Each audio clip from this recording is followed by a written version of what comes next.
Vatanimiz Sharq Turkistonning mo'l yer usti va yer osti boyliqlari butun Xitoy kommunistlarini bo'g'dimoqda.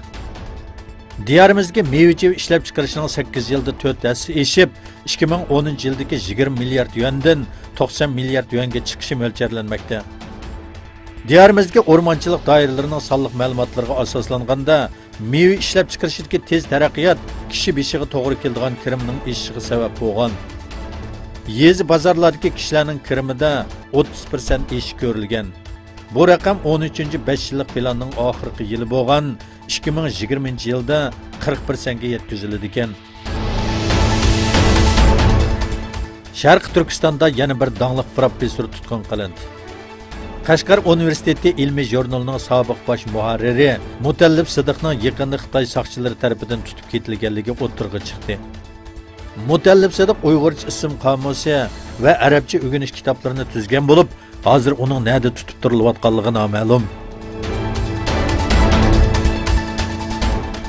Xitoy davlat raisi Xi Jinping bilan Amerika prezidenti Trumpning bu oyning oxirida Argentinada o'tkaziladigan 20 davlat guruhi yig'inida uchrashish ilib berishi arqasida Xitoy Amerikaning texnika o'g'irlash bilan ayblagan bir doklatiga norozilik bildirdi. Ministerlik bayonotchisi Gao Feng Xitoyning Amerikaga qartilgan tor hujumi faoliyatlarining oshkorligi haqidagi dokladlarga norozilik bildirib, bu dokladning Xitoy uchun butunlay qabul qilg'isiz ekanligini aytdi. Xitoyning talash tortishliq Janubiy dengizidagi Parasil orollarida yangi qurilish faoliyatlari elib berilayotganligi o'tirg'i chiqdi. Osiyo dengiz ishlari aniqligini tashabbus qilish instituti Xitoyning qurilish faoliyatlariga doir sun'iy hamra rasmlarini e'lon qilib, Xitoyning faoliyatlarining eshishi mumkinligini ta'kidladi.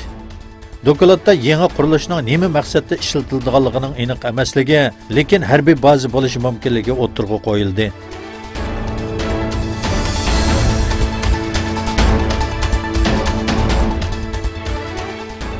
Finlandiya davlat televiziyasi xabarida aytilishicha, Tashqi ishlar ministrligi e'lon qilgan bayonotda Yamandagi insoniy krizisga mas'ul deb qaralgan Saudiya Arabiston va Arab birlashma xalifaligiga qurol va harbiy ashyo eksportini to'xtatadiganligi bildirildi.